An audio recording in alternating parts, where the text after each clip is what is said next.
Hello, everyone. I'm going to do the introduction today instead of Dr. Bentley.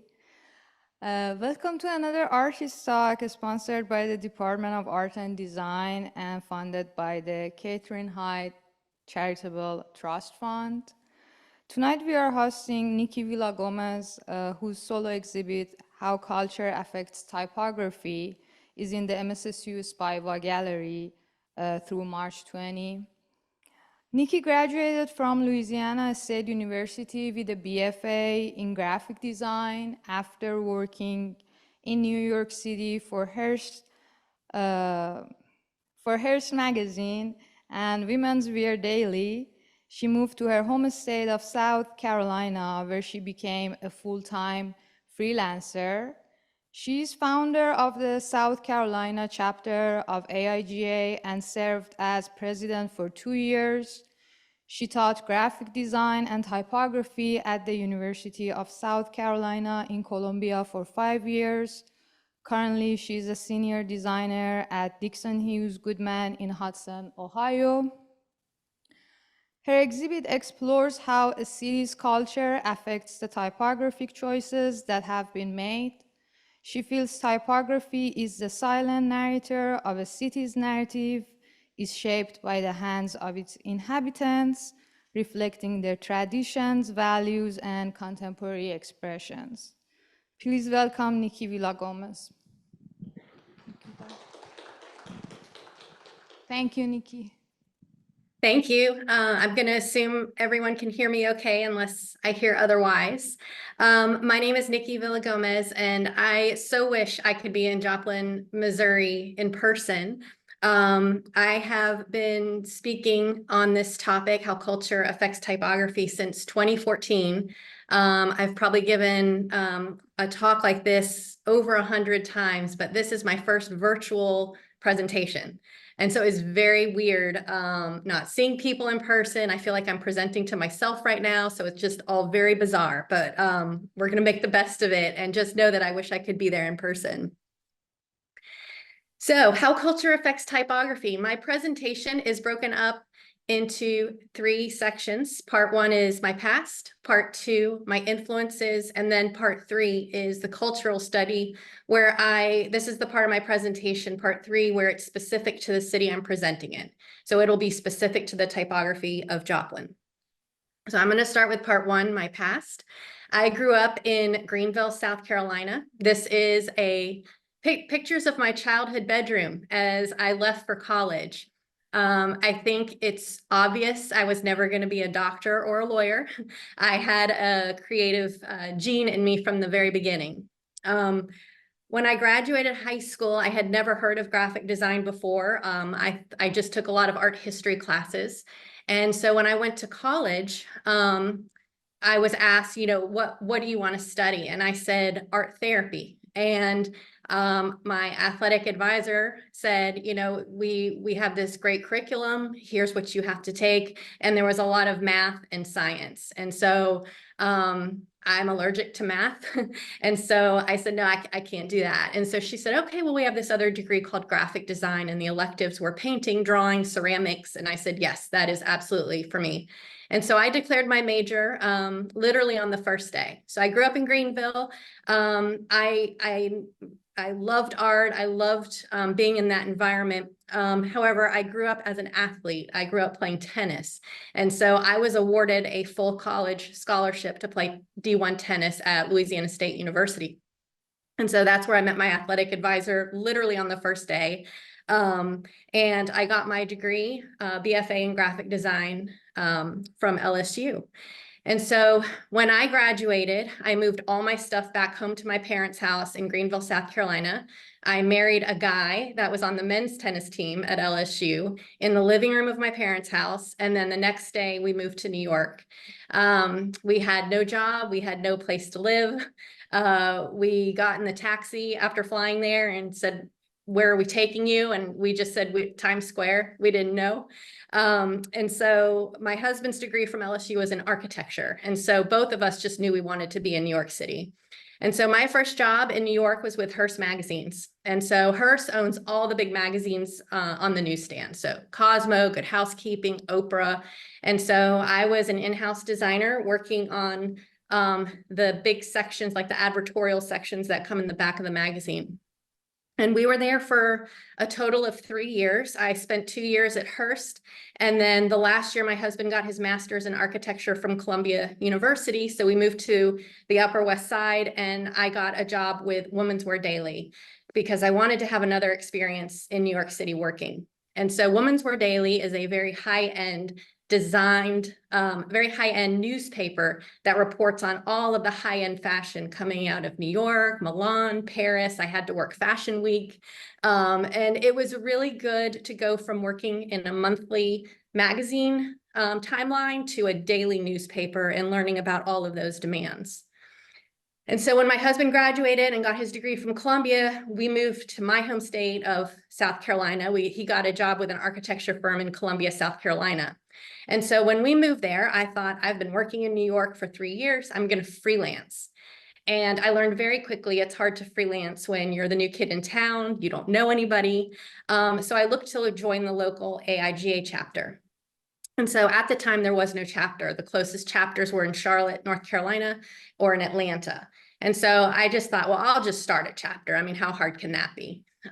It turns out that was really hard, but I founded the South Carolina chapter of AIGA, and I served as president for 2 years. And so many wonderful things came out of that experience, but probably the best was I became really good friends with the woman who headed up our education chair for the board. And she was the head of the graphic design program at the University of South Carolina. And she said, we have a lot of students signing up for the fall semester. Would you be interested in teaching as an adjunct?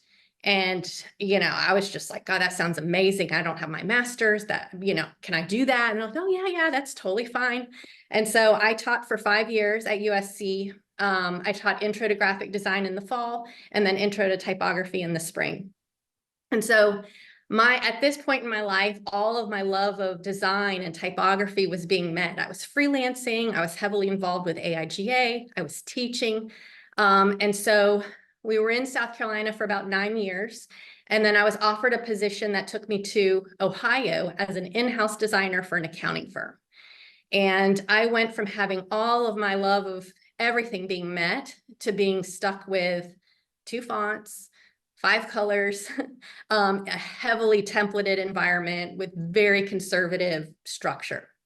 And so it didn't take long for me to realize I needed some kind of an outlet for my love of design and my love of typography.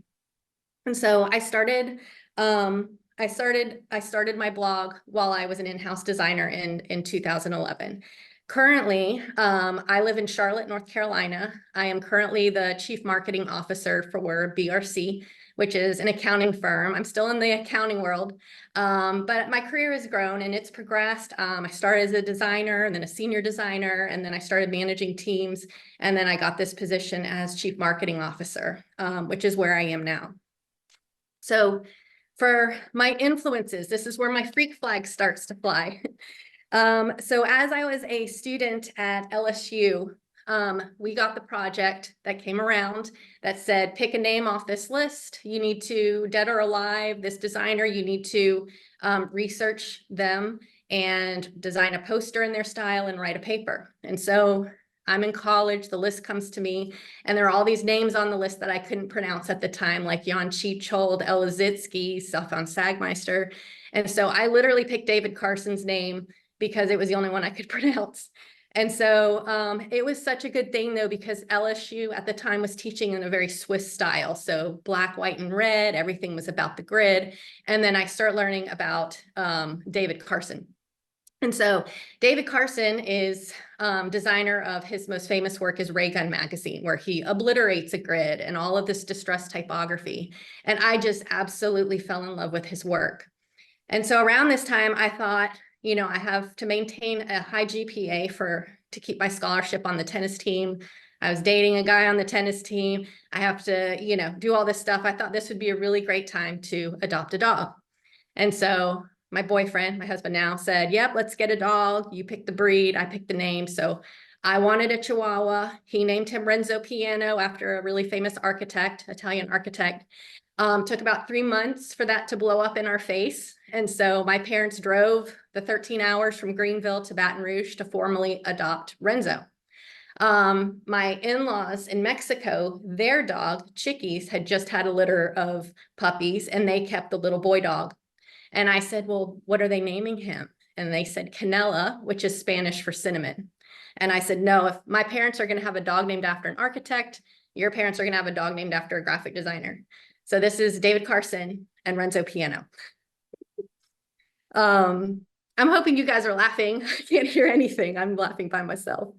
Okay, so the typeface that has had the most impact on me. So my favorite professor, Paul Dean from LSU, would hand out all of our project briefs in this one typeface called Bell Centennial.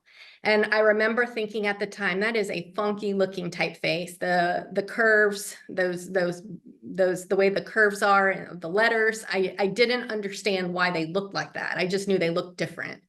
And so I did some research and realized that this is Bell Centennial. It was designed by Matthew Carter in the 70s for AT&T. So AT&T commissioned him to design this typeface specifically for the phone book, so that when the typeface is shrunk down to teeny tiny phone book size, it's still very legible. And that's why there's that trapping of the curves. And I just like, it blew my mind. I just thought this was the most amazing thing, that a typeface could be designed for this specific purpose. So I did what anyone would do and get it tattooed on myself. So this is me and my comma that's set in 100-point Bell Gothic, a derivative of Bell Centennial. And Ina Saltz had put together Body Type 1, which is a book of a collection of typographic tattoos. And she got wind of my tattoo, my comma, when she was putting together Body Type 2. And so she asked me to send her a picture. So this is the picture I sent her, thinking it may just get like a teeny tiny mention because it's so small compared to what other people get that cover like a whole sleeve. But it ended up getting a full page, and I was so excited to finally be published with my tattoo. My favorite typeface is Miss Eve's. So this is a typeface designed by Susanna Litko in the 90s for Emma Gray magazine. And I just love the attention to detail, the ligatures, the G's are my favorite. It is such a beautiful typeface. Also, it is named after Sarah Eves, who was the mistress of John Baskerville.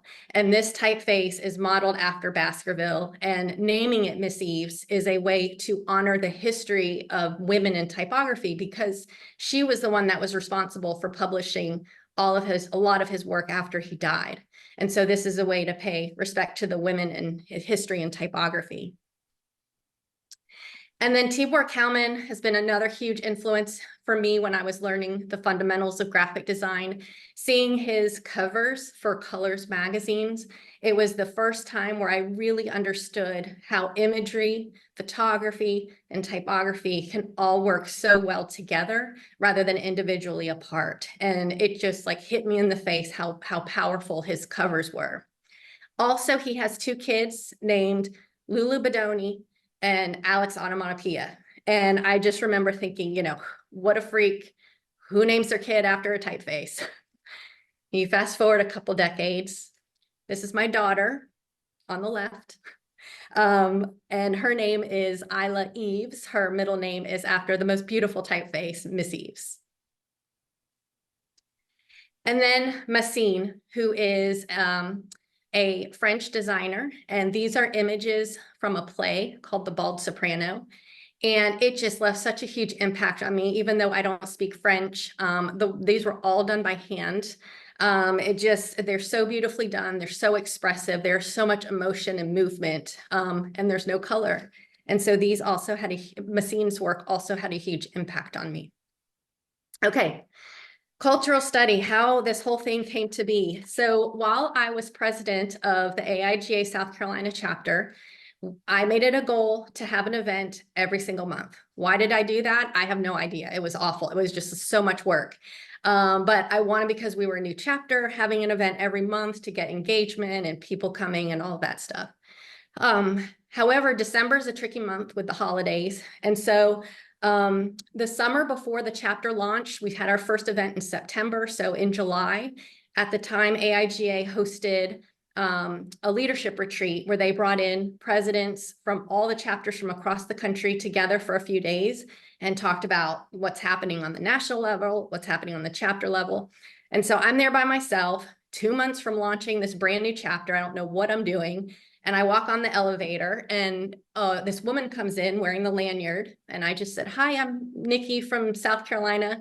And she said, oh, I'm Bonnie from Hawaii, from the Honolulu chapter. And, I had no honeymoon. We went to New York the next day. And so I'm just like, oh my God, Honolulu, that's amazing. And she's like, yeah.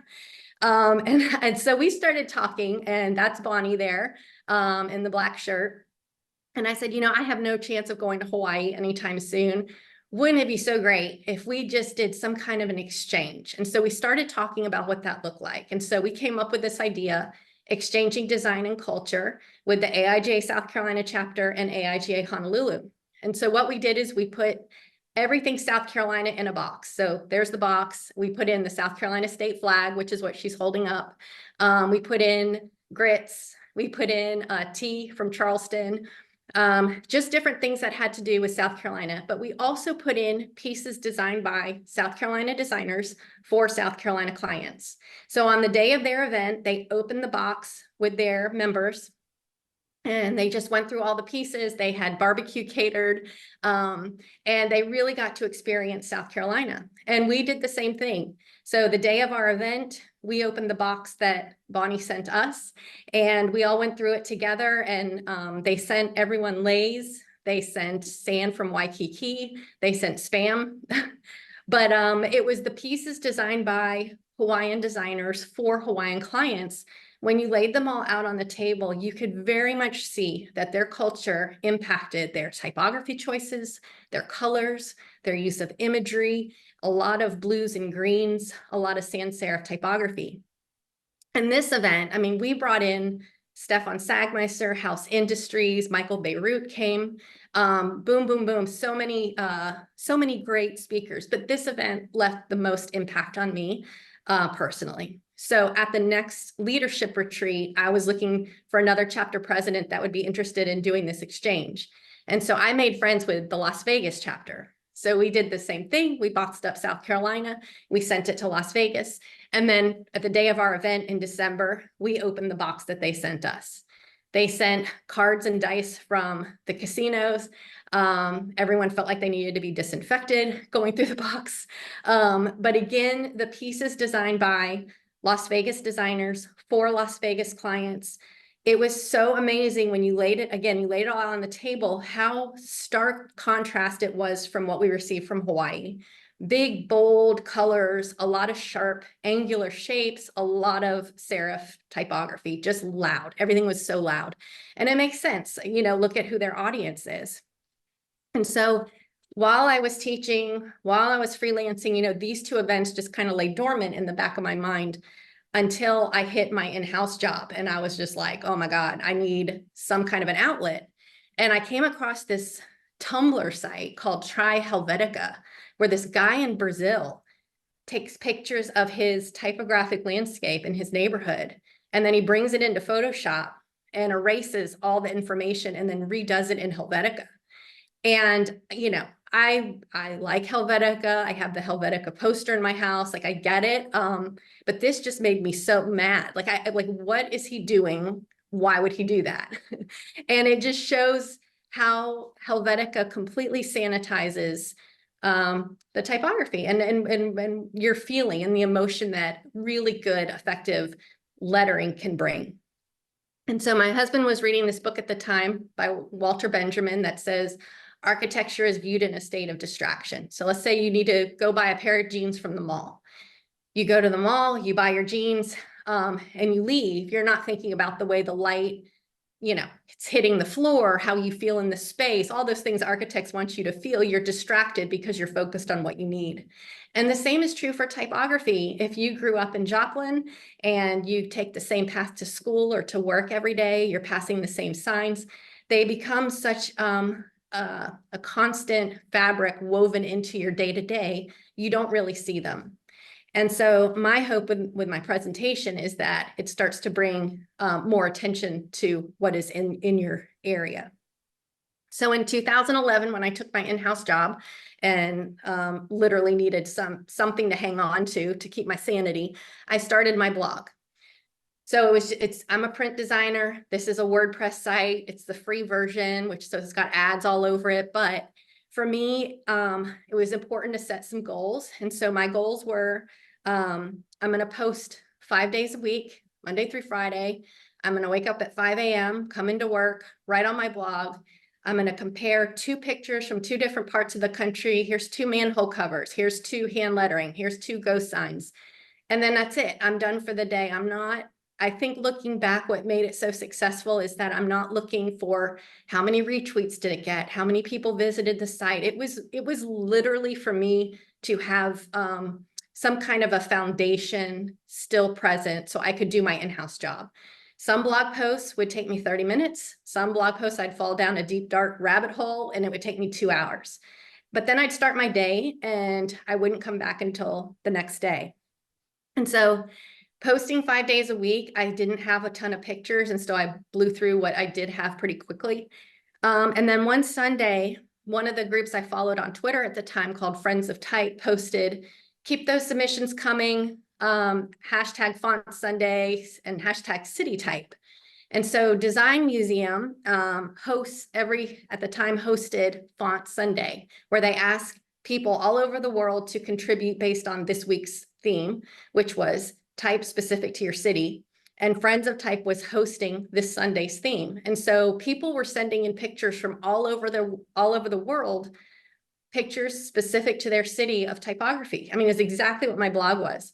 And so, I started randomly messaging strangers saying, this picture is unbelievable. Can I use it on my blog? I'll credit you. And they're like, yeah, no problem. So in one day, I think I went from having 19 pictures left to now having over 300. And now it's international. And it just like breathed a whole new life into my blog. And so here's an example of a type of blog post I would do where I would compare 2 theater marquees. The famous Chicago Theater in downtown Chicago. If you look behind the second letter C, you see that red Y. And that's the city's municipal badge and also represents the Fort Chicago River.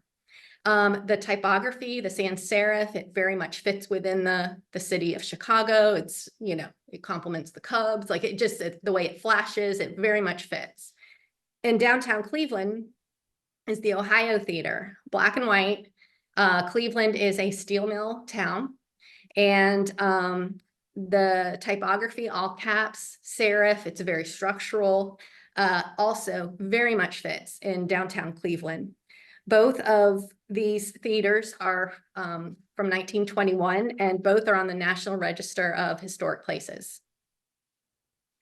These are 2 illustrations that I compare. The one taken in Boston, Massachusetts was this huge sign mounted to a ship in the harbor. And where it says, ouch, it shouldn't happen to a dog, that is a separate piece of wood. So it stuck out. It says, play it safe, wear safety shoes, visit the safety shoe store. There's no website, there's no phone number. It's just, you need these shoes and best of luck finding them. And then in downtown Akron, literally right in the middle of downtown, is this 1-story brick building painted fire engine red in Akron, Ohio. And inside this store, they sell anything you could possibly need to keep yourself from getting murdered. It's a self-defense store, and there's illustrations that wrap around the building. This one was my favorite, of this woman with her hair and her pants, and she's macing this guy. She's electrocuting him. His little fingers are spread open and the knife's coming out of his pocket, but he's still standing. You know why? Because he's wearing his safety shoes. So this is a pairing in my head that made perfect sense for my blog. And then here's some wayfinding. So the picture taken in London, England was a Font Sunday find. I call these endangered species because they are slowly getting taken down and replaced with the more traditional signs that you see around today. But Quebec Street, the kerning there is very royal, regal, proper, straight, like all the letters are perfectly aligned like you'd expect. And then in stark contrast is this hand-painted street sign in a very small town about 2.5 hours north of Mexico City called Tequiscapan. And this is where my in-laws live. And all the street signs there are hand-painted on tile and set in brick. And this is what they all look like. And it's just beautiful. And if you were to switch the location of these two, they would very much look out of place. And so these are the types of pairings I would do on my blog.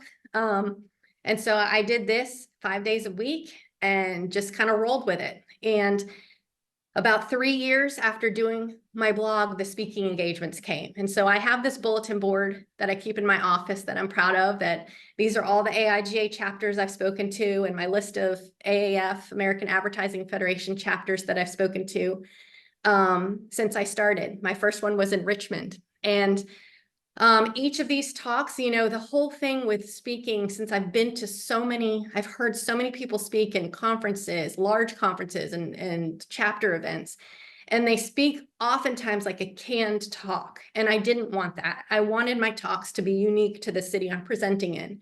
And so that's what I've done. I haven't given the same presentation twice ever. So the talk in Richmond, you know, I studied the Richmond typography. My talk today, I'm studying the Joplin typography. And so 44 AIGA talks, 14 AAF talks. I've spoken at the wonderfully nerdy TypeCon, the typography conference, Creative South. And then I've spoken at HOW. So HOW Design Conference is the really large conference for graphic designers. And so they had me come and speak. And it was in front of 500 people on the Thursday. The conference started on Sunday. And so I had that whole week to stress. My hair was falling out. I mean, I was a nervous wreck. But I made it through. I gave my presentation in front of 500 people. And about 2 months after my presentation, they said, they sent me an email and they said, you know, we sent out a survey to everyone who attended and your presentation got really high reviews. Would you be interested in writing a book? And at this time, I had just been promoted from my position at my company in Ohio to the headquarters in Charlotte. And so I knew I probably had about 2.5 months to write the book if I was going to do it. But honestly, if I had been given 3 years to write the book, I probably would have waited till 2 months before anyway. Procrastination at its finest. But I just said, I guess I could write a book. I don't know. And they're like, yeah, write a book. We'll publish it. And so I did. And so this is my book, Culture Plus Typography, How Culture Affects Typography. And I'm really proud of the book and what has happened. This book was published in 2015. Since this book was published, all the pictures in the book have been taken by me from all my travels through my presentations. And I'd say about 75% of the pictures are gone. The signs are gone. The graffiti's painted over, the neon's been taken down. And so what started out as a way to celebrate the signs in a city turned into a historical reference because so many are gone.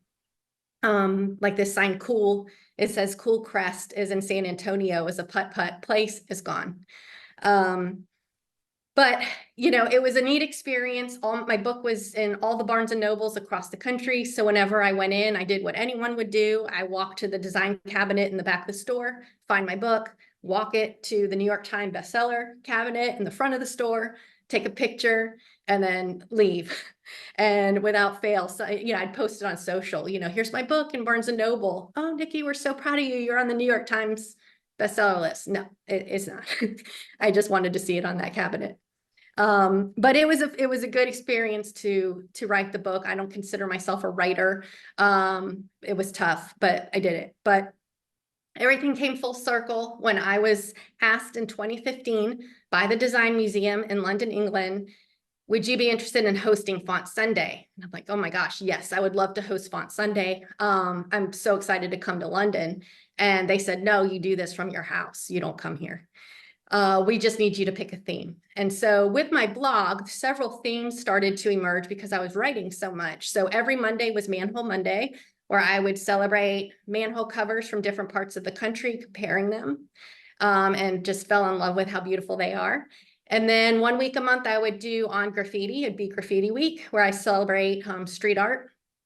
And so I just started to get a thing for manhole covers. And so I asked them, can we have the theme be manhole covers? I haven't seen that done before. And they said, that's really weird. Yes, let's do it. And so on Sunday morning, I woke up at like 3 a.m. to be ready for London time for Font Sunday, and just hoped that people out there also like manhole covers like me. And so I just hope for the best. And so I hosted Font Sunday in 2015. And this is just a very small sampling of the variation of manhole covers that came in that day. It was probably one of the best days of my life. I was just so blown away by how beautiful they are from all over the world. And it was proven once again that Japan reigns supreme. So you can see the second one on the top row. They're in color. They have these beautiful illustrations. They're just so dynamic compared to the ones I'm used to seeing in the United States. But it was such a great experience that it left a huge impression on me. And so in 2017, I had a major life event. I turned 40. And so I wanted to find a way to redo this project on a personal level. And so I put a call out on my social media. I'm turning 40. Instead of saying, happy birthday, send me a picture of a manhole cover where you live with some piece of career advice that has served you well. And at this time, Twitter had the 140 character limit. And so I put together this poster called 40 Covers for people who are 40, who will be turning 40, or who have turned 40. So it's for everybody. And I just did it as they came in with a piece of career advice. And it was just so fun to put a poster together in this way. So with my talks, like I said, I study the landscape of the typography landscape of the city I'm going to be presenting in. So this is a couple of slides of how other cities have done. This is a slide comparison of Orlando and San Antonio. And so both of these cities, when I had never been to either city before I went there for my presentation. And so when I went to Orlando, the only thing obviously I had ever heard of with Orlando was Disney. And so I'm expecting a ton of Disney pictures from the local audience that they send me prior to my talk. And I didn't receive any until the day before. Somebody must have been scrolling through the hashtag Orlando type, which is what I had asked them to tag the pictures with that they took. And I saw this picture come up, and it's not even a good picture. It's grainy, it's kind of blurry, it's at night. But it says at the bottom there, okay, I'll do it. After all, what would Orlando type be without a few pics from Disney? And what's impressive about this is that there were so many pictures sent in from the city of Orlando, but none from Disney. And it was as if the locals didn't want to associate with the tourist trap part of the town until, the night before I get on the plane. And it was like they almost felt guilty for not showing at least one picture from Disney. Same thing with San Antonio. I had never been there before. And so being from South Carolina, I learned about the Alamo, but that's kind of all I know about San Antonio. And so the girl that was helping organize my presentation, she and I had been chatting quite a bit, and I had received a ton of pictures from the city of San Antonio. And so I said, isn't the Alamo there? And she said, yeah. And I said, well, is it in a part of town that's like hard to get to or far away? She's like, no, it's right in the middle of town. And I said, well, that's weird. I didn't receive one picture from the Alamo. And then she writes me in all caps, we hate it.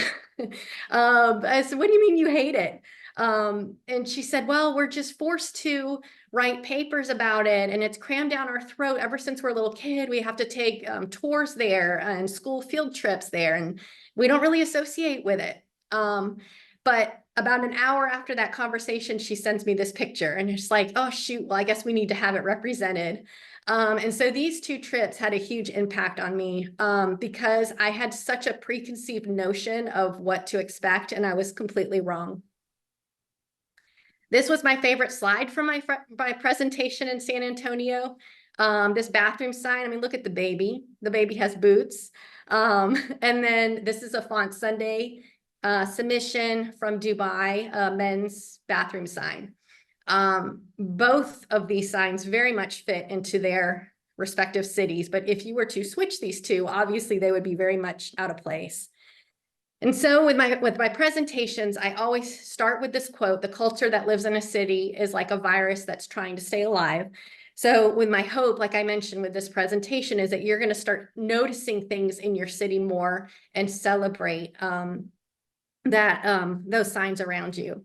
And normally, if I'm in person, I would say, so this is the part I start talking about Joplin. If I say something wrong or get some sort of fact wrong, you have to let me know. So we'll have to save it for the end. You can tell me at the end that I got something wrong. But I tried to do as much research as I could online and figure out as much as I could. So I'm going to start with manhole covers. So this is a manhole cover from the city of Joplin. It says storm sewer at the bottom, no dumping, drains to stream, and there's a really nice fish swimming along on the cover of the manhole cover. And what's great about this, these things are like little coins in the ground. And as you travel and you start noticing them, you will start seeing so much variation between them. But this one's unique to the city of Joplin, which is really cool. But right when you start thinking, yeah, this is really cool, you need a gut check because look what's going on in Japan. So it's really not that cool because Japan has ridiculous manhole covers, which nobody can compete with.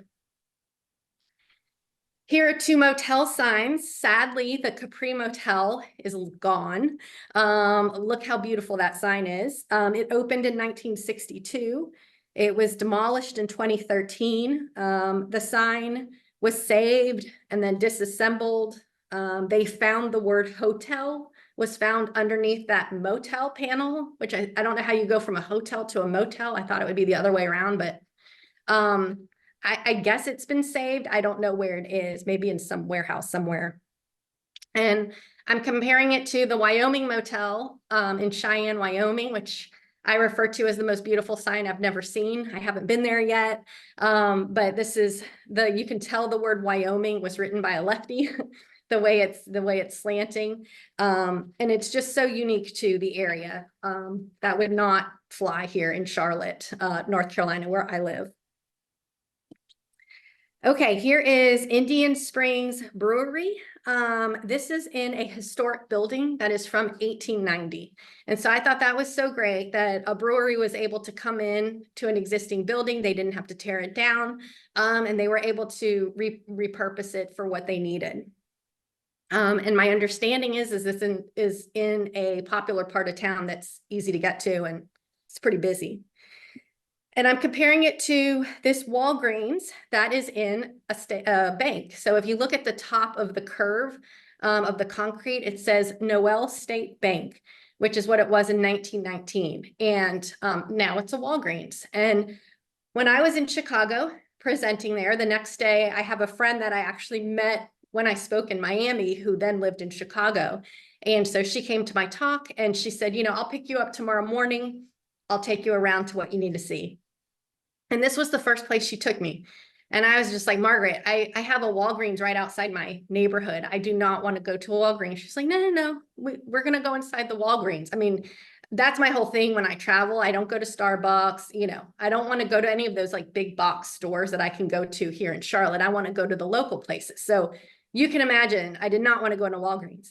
But when we went inside, this is what it looked like. So they took the bank and they completely refurbished it, revitalized it, celebrated how it was as a bank, but then had everything from that Walgreens needs inside. And it's just stunning. Like, these pictures don't do it justice. It truly is amazing. And so we're standing there and I'm like, yeah, this is cool. And she said, well, you need vitamins, right? And I said, no, I don't take any vitamins. And she's like, well, let's go get you some vitamins. And so we go down the escalator, and down at the bottom is the vitamin vault, which is this original cast iron safe of the bank. And they had the deposit boxes pulled out at varying degrees, and they use those as pedestals for the different vitamins. And it's amazing what they did. And it's so cool. And I'm so glad I got to see it in person. My favorite Walgreens is in New Orleans on Canal Street. This one was built in 1938. And in 2010, it made the news because there was a lot of fighting because Walgreens corporate wanted to switch the neon to LED, and the city of New Orleans, and especially Canal Street, has a very specific group of people that protect the history of the area. And they deemed the neon culturally specific and culturally significant. But in 2015, they did end up changing it to LED, but they kept the colors and the general feel of it. But it's beautiful, especially at night. So here are some murals. Eric Hahn paints the heart Joplin hearts to reflect community spirit. And my understanding is these have popped up around town. And I love this huge ampersand that's in front of a convenience store. It's 8 feet tall, and it has words and images highlighting people, places, and events of Joplin's history, like the mining industry, Bonnie and Clyde, Route 66, painted on it. And I'm comparing it to the work of Steve Powers. These are some murals that he's done in Philly and Syracuse. And he spends time interviewing residents, and then he takes what he's learned from them and creates these little series that he calls love letters to the city, messages of hope and affirmation. Your ever after is all I'm after. I paid the light bill just to see your face is painted on a train tunnel that connects the old part of Syracuse to where the university is. And so they're so bright, excuse me, and colorful. And here's some wayfinding. So I was happy to see in the downtown area, you don't have the boring green signs like we have all over Charlotte. You have a variation with the brown sign. It's not great, but it's better than the green, I guess. And it's unique to Joplin.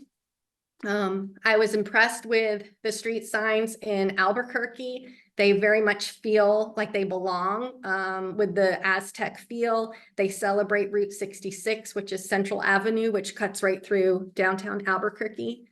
And then Charleston in South Carolina is a very pedestrian-friendly city where a lot of people are walking around. And so the street signs are in the ground. And Queen Street's my favorite. I think that's such a beautiful cue. I love how there's a period, Queen, period, Street, period. Okay, so Woody's was originally a liquor store, and they turned the liquor bottle into a Coke bottle of the sign as a way to preserve it. It is located on Route 66. It opened in 1999. There was a fire in 2019. I think it's been refurbished and is still open, is my understanding. And I'm comparing it to charcoal oven hamburger sign in Oklahoma City. So when I presented in Oklahoma, one of the pictures that was sent to me was this one. And I used it in my presentation because I have never seen a bee look like that before. Like that bee goes all the way up, all the way. And so I was just so impressed with this sign. And so as I was giving my presentation in Oklahoma, there was a man standing in the back corner. He didn't sit down the whole time. He was just standing in the back, didn't say anything. And I gave my presentation, and then everyone kind of was filing out of the room. And he walks up and he said, "Where are you staying? What hotel are you staying at?" And I was like, "Oh, I'm staying at this hotel," like completely naive. And he's like, "Okay, I'll pick you up tomorrow morning and I'll take you around Oklahoma and Oklahoma City, and I'll show you some signs." And I'm like, "Oh, that sounds great. Yeah, let's do that." Don't know this guy. And so he comes the next morning, and I come outside and I get in his truck and shut the door. And he had one of those trucks where the windows were so tinted you couldn't see. And the minute we started going, I was like, "Yeah, I heard the doors lock," and I'm like, "Man, what am I doing?" And we start driving. And if you've ever been in Oklahoma, you know, it like within 3 minutes, you're nowhere. Like there's land for days. You're outside of the city. And we start driving, and I just said, "Where are we going?" And he said, "Well, we're going to my warehouse." And I said, "Okay, that sounds real good." So I knew I was in trouble, and I learned a valuable lesson that day. However, we get to his warehouse. He pulls into the back of the warehouse and around, and the door's unlocked, and I could breathe again. And I get out of the car, and he opens up his door of his warehouse. And this is what's inside. And so his name is Jim Gleason. This is Jim. He did not kidnap me. You can see he's a nice guy. I could tell, like, looking at him, he's a nice guy. But he has a sign business in Oklahoma City, and he puts in grants through the city to refurbish and save a lot of the historic signs. And so he was the one that took down the sign of Charcoal Oven when it went out of business. And then all these other signs were in his warehouse. That chef that he's standing next to was the drive-through sign of Charcoal Oven that would take your order, like the person talking would come through his mouth. So it was really cool to see the signs in person. And Charcoal Oven was from 1958. It closed in 2016, and the whole sign is made of porcelain, which is really rare. This next slide I have used in every single one of my presentations I have ever given. When we first moved to Akron, it was in January. Being from the South, never been in, snow. And so we were driving around and came around this Akron family restaurant. And I was driving and I looked at it and I did a double take, and then one of these, where the kids were flying in the car. But I just had never seen a Y handled like that inappropriately on a building before. I couldn't believe it. And so I got out of the car and took this picture. And my husband said, well, it's lunchtime. Why don't we eat there? And I said, if they do that to their letters, can you imagine what they do to their food? I'm not eating there. And so I won't eat at restaurants that disrespect their letters like that. But he was trying to explain it with the architectural elements and all that stuff. So I was happy to see, I found this Joplin Globe newspaper from November 2nd, 1930. It was a Fox Theater. It is now a Central Assembly Christian Center. It was a historic movie theater. The building is on the National Register of Historic Places. It was built in 1930. The building sold in 1974 to the Central Assembly Church. So what was a movie theater, I'm comparing to what was a theater in Portland, Oregon, the Guild Theater. Last time I was in Portland, it was a comic book store, but they kept the marquee out front. It's probably one of my favorite marquees I've seen in person. A GU ligature is very rare. The kerning of the Guild is so far apart, and then theater written in script. It's from 1927. And it's just a beautiful marquee that does still light up. And then one of my favorite slides is just to compare different theater marquees from different parts of the country that I've had the opportunity to see. And what's unique about these theater marquees when you see them lined up like this is it's not even really the typography that's unusual about them. It's actually the sign. It's the sign that's decorative.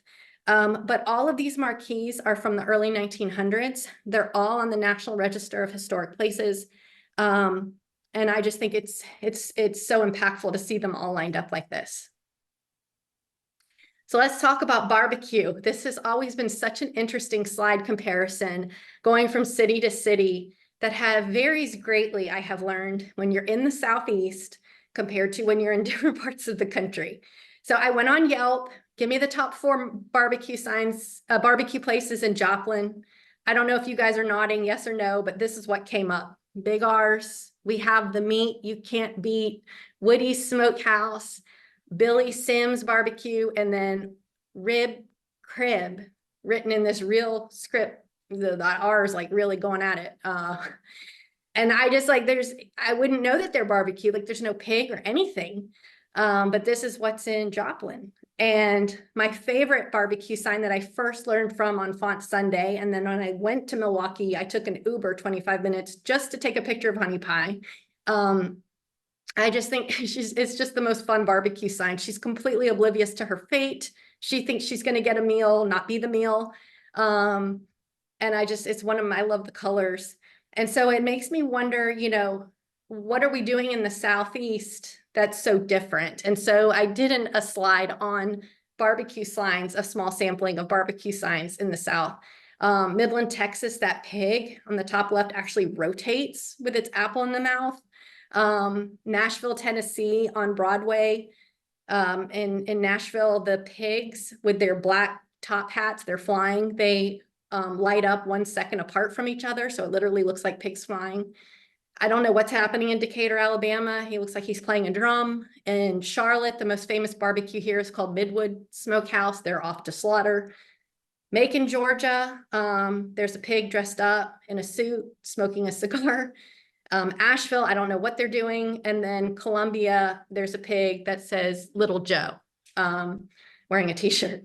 And so it's been interesting to see how different cities handle barbecue signs. So then as I'm doing this research, I found out, well, maybe barbecue isn't Joplin's thing. And then I found this, Fred and Red chili.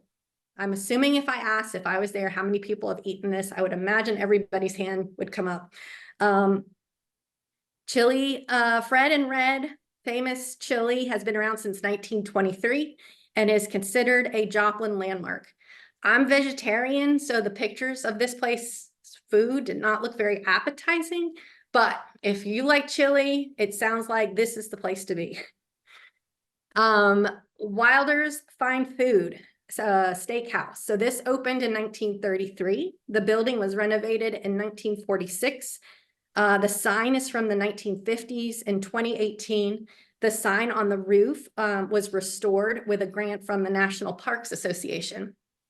And so this to me beats any kind of, run-of-the-mill restaurant you could go to, because this is unique and historic to the city of Joplin. I don't know what the food is like, but the sign's awesome. So I would imagine the food's awesome too.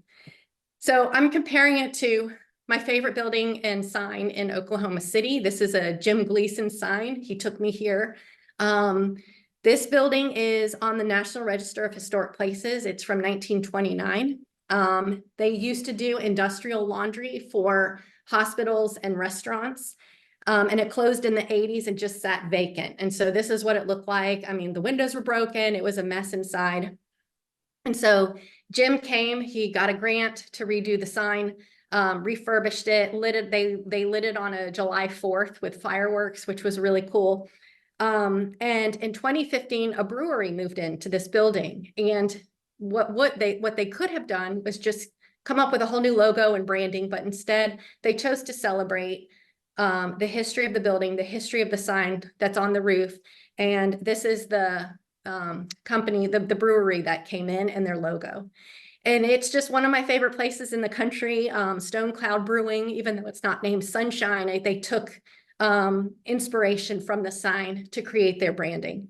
And so when I went back there, I've been to Oklahoma City twice. When I went back most recently, it was my first stop. I had been walking all day, and then I walked to Stone Cloud, sat at the bar, had a drink, drinking a beer, and started talking to the bartender. And I was telling him, like, do you understand what the sign is on your roof? And he said, no, not really. And so I started talking to him about the sign on the roof.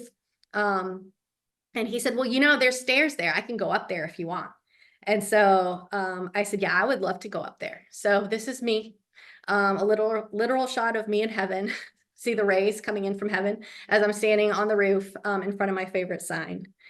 My favorite signs that have been inspired for a new company or a new business is in Sioux Falls, South Dakota. Crawford's Menswear is the entry floor as you're walking into the restaurant.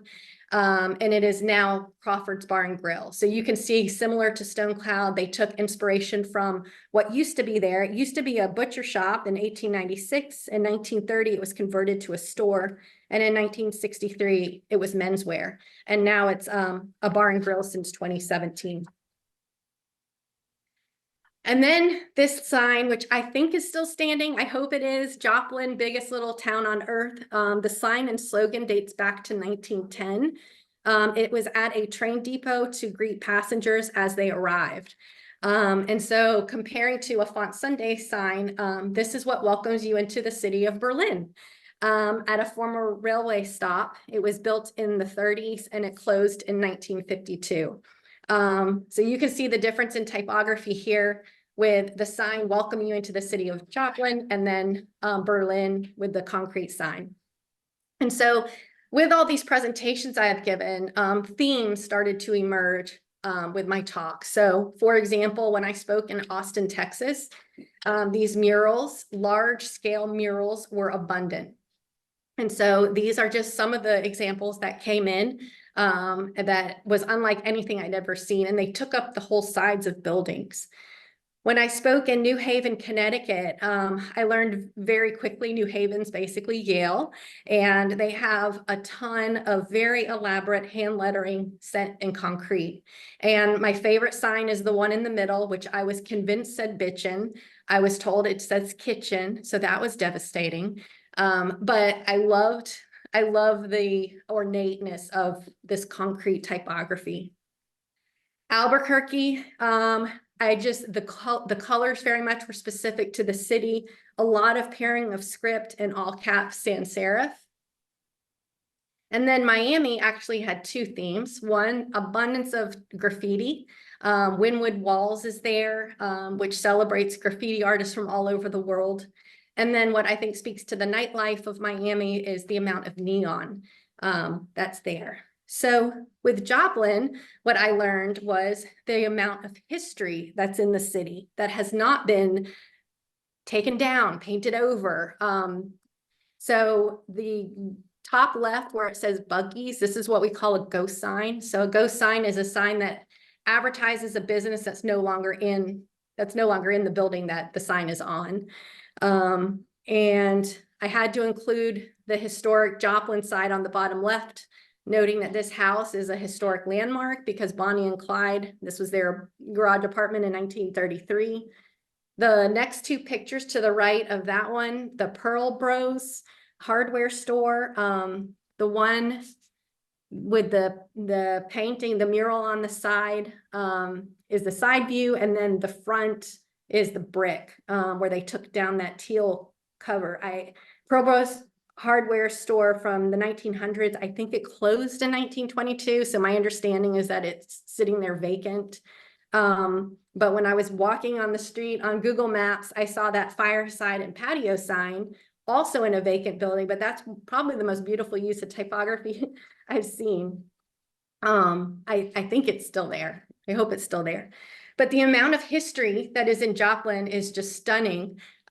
Charlotte, where I live, we have to go drive to find history because there's so much growth and so much being taken down and covered. It's really sad. And so for you, I hope you recognize that and celebrate it. And so I always end my presentation with this quote made famous by Rick Pointer.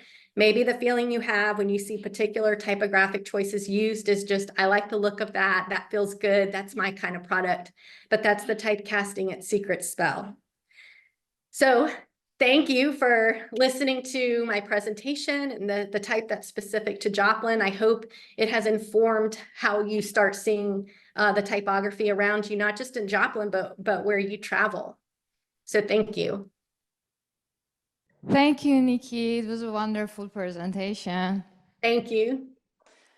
Does anyone has any questions for her?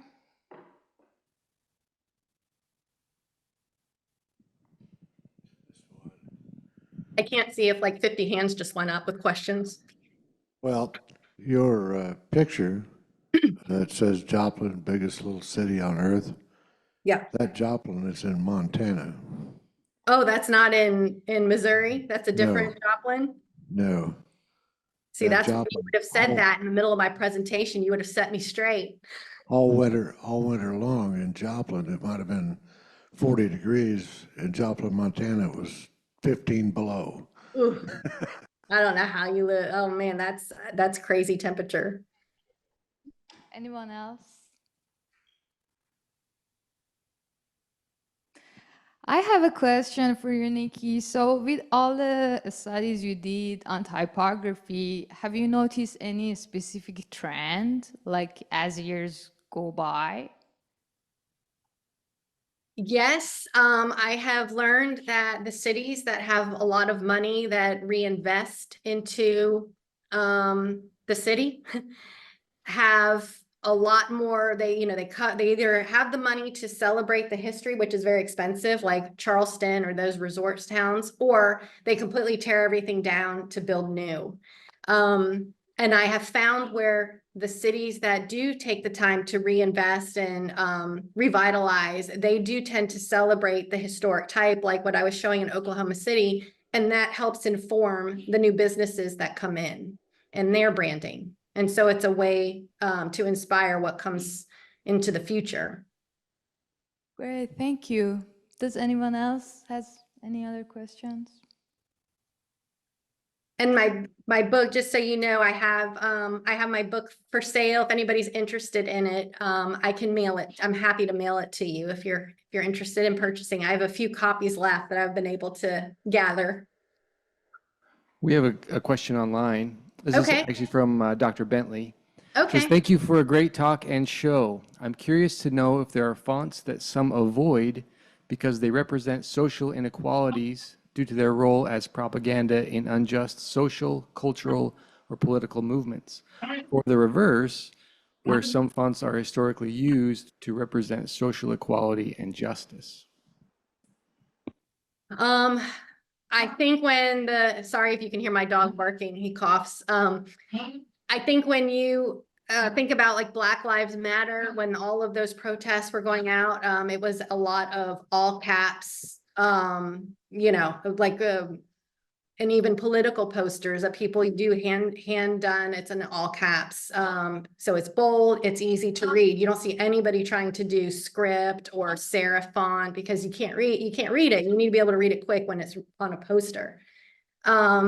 Obviously Comic Sans is one to stay away from. Curls, those types of fonts are looked down upon. But as far as other fonts to stay away from for political reasons, there are none that really come to mind. I just know the ones that stand out during movements are typically the all caps block lettering, just because it's easy to read. I hope that answered the question. Great, thank you. Anything else, guys? Yeah, thank you for your wonderful talk. It was great. So we have a reception going on in the gallery. So you can go to the gallery and enjoy seeing the work. And for people who are here from Dr. Bentley's class, there is a sign-in sheet at the table in the front. Thank you, everyone. Thanks. Thank you.